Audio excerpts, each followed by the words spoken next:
Star Trek Generations Beyond the Nexus, released in 1994 for the original Game Boy courtesy of Absolute Entertainment, is an adaptation of the 7th Star Trek motion picture of the similar name. The one with Captains Kirk and Picard teaming up against Malcolm McDowell and also... The Adams, take the helm! Get us out of orbit! Congratulations. You just destroyed the Enterprise. Generations is essentially a stripped-down version of Absolute's Star Trek The Next Generation Game Boy game released the year prior, where you took command of the Enterprise, took on a number of missions and such. Generations is a much more linear affair, but in certain cases it's also scaled back. Actually, in a lot of cases it's scaled back, but let's get to it.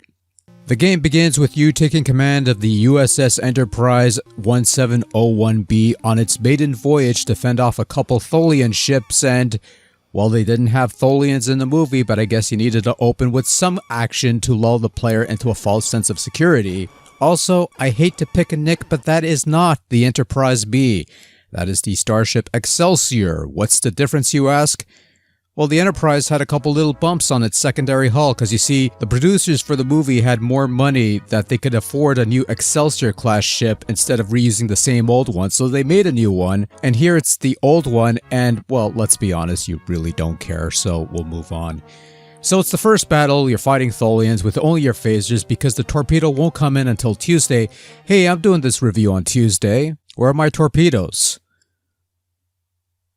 Somebody's slacking off in the dry dock, but I digress. So it's this protracted, never-ending battle chasing these fucking Tholians, slowly pelting away at their shields until they're destroyed. Once you're done with that, you need to find the proper frequency to respond to a distress signal. You're given a number of attempts to decipher the correct set of symbols in the correct order. You have helpful indicators to let you know how close to success you are. Pretty straightforward puzzler, and dare I say it, probably the best of the various minigames, it's the least frustrating.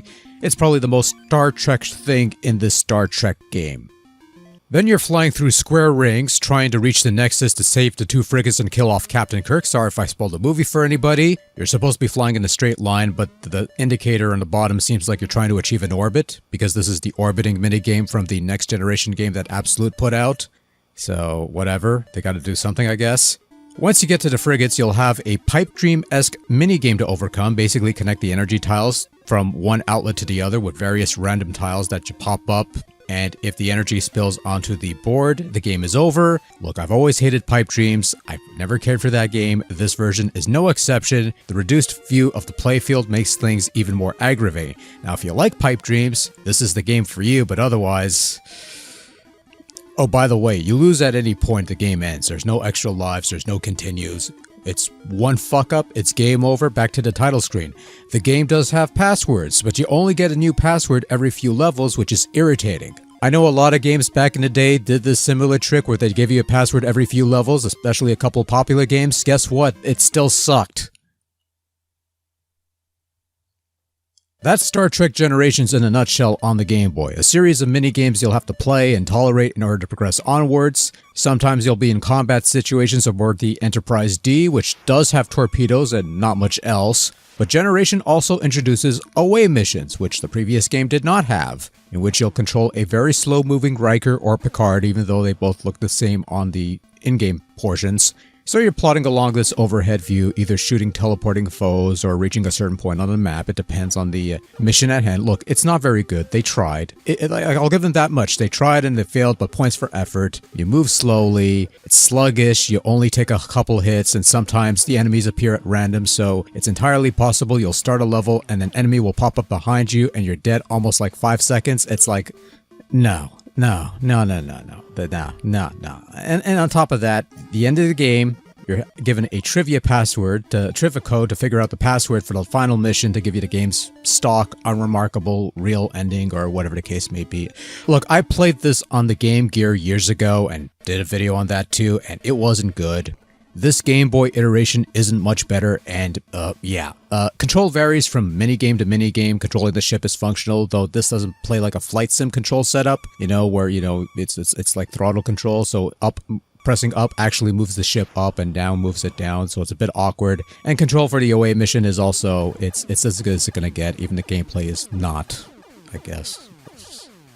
Not much to say about the graphics. They picked some shots from the movie and such for the cutscenes, and they look fine by Game Boy standards. In-game graphics are generally passable. Some of the stuff looks to be nicked from Absolute's TNG game, which is fine. Not the most appealing looking thing, but it gets the job done for better or worse. It's worth mentioning that Star Trek Generations has Super Game Boy compatibility. Don't get too excited though. All this means is that the cutscenes have different color palettes from the main gameplay portions, and that's about it. You don't even get a special border, which renders the whole thing kind of pointless.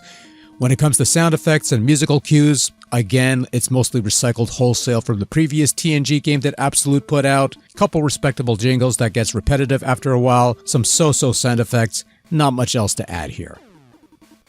Overall, Star Trek Generations Beyond the Nexus for the Game Boy is a below subpar mediocre collection of minigames that, how can you be below subpar? Beyond the Nexus finds a way.